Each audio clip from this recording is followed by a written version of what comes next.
પ્રકાશન થાય અને પાછી એવી શિબિરનું ઉદ્ઘાટન મેં કર્યું હોય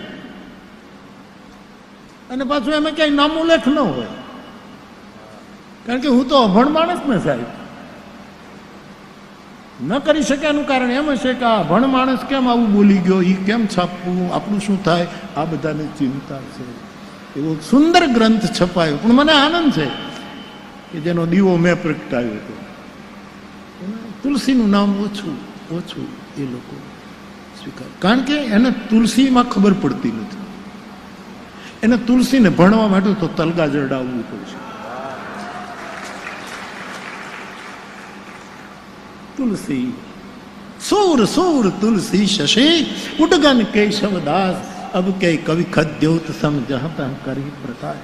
તો ખેર છોડો, એ કોઈ મારો આનંદ છે, મારું મનોરંજન હું વ્યક્ત કરું છું. અનેક પ્રકાર, કોટી એટલે પ્રકાર. આપણે ત્યાં ગુજરાતમાં કે ભાઈ એની હારે વાદ વિવાદ ન કરે, એ કોટીનો માણસ છે, એ કોટી છે, એનો પ્રકાર એવો છે, એ એની ખાનદાની, એમ કરીને કોટી શબ્દ નહીં. એટલે શતકોટી એટલે મારે 100 રામાયણ સુધી પહોંચવું છે. શતમાની 100, આપણે 100 કરોડ સુધી તો આપણું ગજું નથી. એ તો અવિનાશી શિવ જ પહોંચી શકે, આપણે તો ઉપડી જવાના છીએ, એટલે આપણું ગજું નથી. 100 સુધી પહોંચાય તો બહુ, એમાં 85 સુધી પહોંચ્યો છે. અને દરેક ગ્રંથે રામાયણને, રામકથાને જુદી જુદી રીતે. હું કાલે ભૂસુંડી રામાયણનો સંકેત આખું સંસ્કૃતમાં છે, એના ભાષાંતરને હિન્દીમાં અને બધામાં મેં જોયું. અને તમને નવાઈ લાગશે સાહેબ એ રામકથામાં કે ભગવાન કૃષ્ણએ રાસલીલા કરી અને ગોપી ગીત સર્જાયું. ત્યાં 19 શ્લોક છે, એ અમે ગાઈ ચૂક્યા છીએ પૂર્વે. 19 શ્લોકો આનંદમાં સ્વાંત સુખાય, એક વખત ગાઈ નાખ્યું અને બોલી નાખ્યું. કાગભૂસુંડી રામાયણમાં રામરાસ છે. રામજીએ ત્યાં સરજુને વ્રજ બતાવી, જમુના બતાવી, અને ભગવાન રામ ગોપીજનોની સાથે ત્યાં રાસ કરે છે. એના ઘણા શ્લોકો, એમાં ગોપીઓની સુંદરતાનું વર્ણન, એમાં ભગવાન રામનું લાલિત્ય, એનું લાવણ્ય, એટલે એટલું સુંદર વર્ણન સંસ્કૃતમાં છે કે આપણે મુગ્ધ થઈ જઈએ. અને ભગવાન એની સાથે, અને એમાં ભગવાન પણ અદૃશ્ય થઈ જાય છે, રામ પણ. અને પછી એ બધા રાસકીડામાં રહેલા એ બધા એને શોધે છે, અને પછી પગલા જ. એટલે મને એમ લાગે છે કે સીધી ભાગવતની અસર એના ઉપર આવી, સીધી ભાગવત. 80% ભાગવતમાંથી ઉપાડેલી રાસલીલા હું આથી જોઈ ગયો. અનેક રામકથાઓ છે. મારે વિનય એટલો જ કરવાનો બાપ કે સૌ પ્રથમ વાલ્મીકી છે,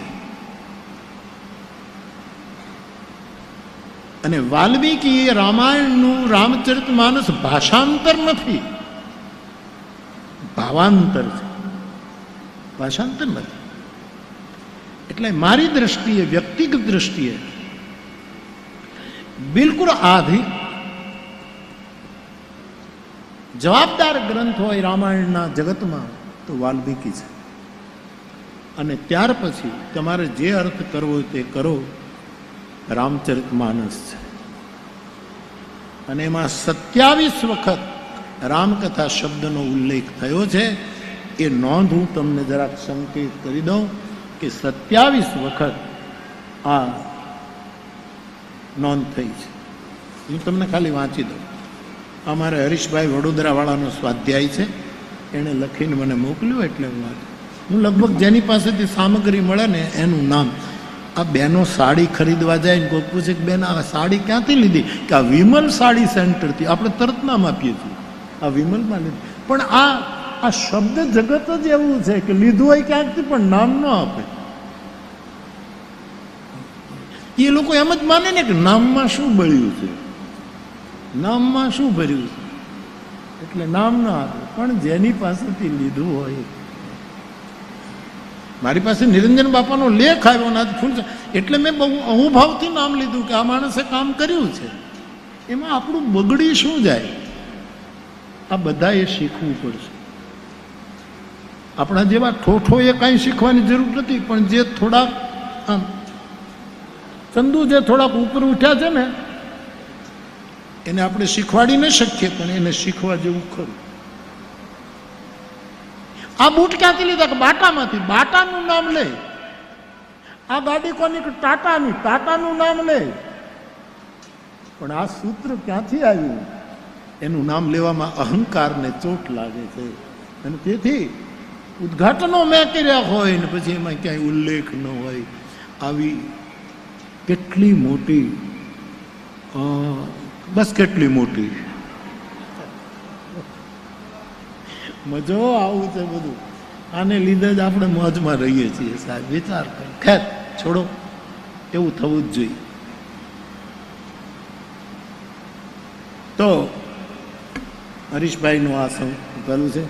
સૌથી પહેલા રામકથા શબ્દનો પ્રયોગ રામાયણના પાઠ જે કરે છે માનસના, જેને રામકથામાં રુચિ છે, એ લોકોની માહિતી માટે મને માહિતી મળી છે. મેં આ મહેનત નથી કરી, આટલો બધો સમય ન હોય ને આ બધું. અને હવે આ એક જ શબ્દ કેટલી વખત આવ્યું એનું તો એક પુસ્તક છપાઈ ગયું છે. તમે ફટાફટ હતો તો તમે ગૂગલમાંથી કાઢી શકો ભાઈ આમાં ચરિત કેટલી વખત શબ્દ આવ્યો, ત્રાસ કેટલી વખત શબ્દ આવ્યો, ફટાફટ તમે એ છાપીને મને આપી દેવાનું. એટલે આટલું કામ તો તમે કરો ને યાર. તમે દળનું દળો, તમે લોટ બાંધો, તમે ભાખરી બનાવો, એના ઉપર ઘી લગાડો અને પછી મારી ડીશમાં આપો. હા, તે ખાવાનું કામ તમારે કરવું જોઈએ ને. આટલું તો હું કરું ને. એમ મહેનત તમારી છે અને હું આ બધા સુધી પહોંચાડું છું. પહેલી પંક્તિ આવી છે રામકથાવાળી રામચરિતમાનસના બાલકાંડમાં, દોહા નંબર 10 અંતર્ગત 10મી પંક્તિ. ભનીતિ ભદેશ બસ્તુ ભલી બરણી, રામકથા જગ મંગલ કરે. રામકથા શું છે? જગતનું મંગલ કરે. જગત સાચી વાત છે. આ જરાય અતિશયોક્તિ નથી. આમ તો મારી કવિતા તુલસીકાય ભણીતી જો જે મારી રચના જે છે તો ભદેશ છે. એ કોઈ બહુ કોઈ વિદ્વાનની ભાષા નથી, મારી લોક બોલી છે. પણ એમાં જે વસ્તુ છે એ બહુ ભલી છે, બહુ જ મોટી છે, જગતના કલ્યાણ કરનારી વસ્તુ. બાકી મારી ભાષા કેવી છે?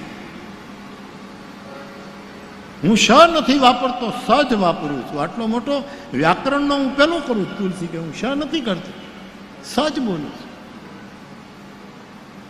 શિવ નહીં બોલે, શિવ બોલશે. એટલે મારી ભાનતી એ ભદેશ છે, પણ એમાં વસ્તુ બહુ જ કલ્યાણકારી. રામકથા જગ મંગલ કરની. રામકથા જગતનું મંગલ કરે. બીજી બાલકાંડનું દોહો 31 અંતર્ગત 5મી પંક્તિ. બુધ વિશ્રામ સકલ જનરંજની, રામકથા કલિ કલુષ વિભંજની. પંડિતોને વિશ્રામ આપે રામકથા, અને મારા ને તમારા જેવા લોક સમુદાયના લોકોનું મનોરંજન કરે એવી આ રામકથા કળિયુગના કલુષને, પાપને ખતમ કરનારી છે. પછીની પાછી પંક્તિ 31 દોહા અંતર્ગત રામકથા કલિપન્નગ ભરની, ઉની વિવેક પાવક કહું અરણી. વિવેક રૂપી અગ્નિને પ્રજ્વલિત કરવા માટે આ રામકથા તુલસીની એ અરણી મંથન છે. વિવેક પ્રગટાવે છે, વિવેકનો અગ્નિ પ્રગટાવે છે. રામકથા કલિ કામદ ગાઈ. રામકથા એક કળિયુગમાં કામદુર્ગા ગાય છે. સુજન સજીવની મૂરી સુહાઈ. પછી આગળ 31મો દોહો. રામકથા મંદાકિની ચિત્રકૂટ ચિત્ચારું, તુલસી સુભગ સનૈક બનસી રઘુવીર વિવાહારું.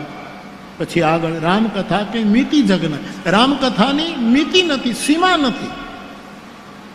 100 સુધી તો માંડ હું પહોંચીશ 79 વર્ષે, કે 100 સુધી પહોંચવું છે, 100 પ્રકાર જોવા છે. વધારે આપણું ગજું નથી. એનું લિસ્ટ તૈયાર કર્યું છે મેં. આ રામાયણ, આ રામાયણ, આ રામાયણ, આ રામાયણ, આ રામાયણ. એમાં 85 પહોંચવું, 100 સુધી પહોંચવું. ત્યાં આ એ પૂરું ને આ એ પૂરું. સુધી પહોંચીએ.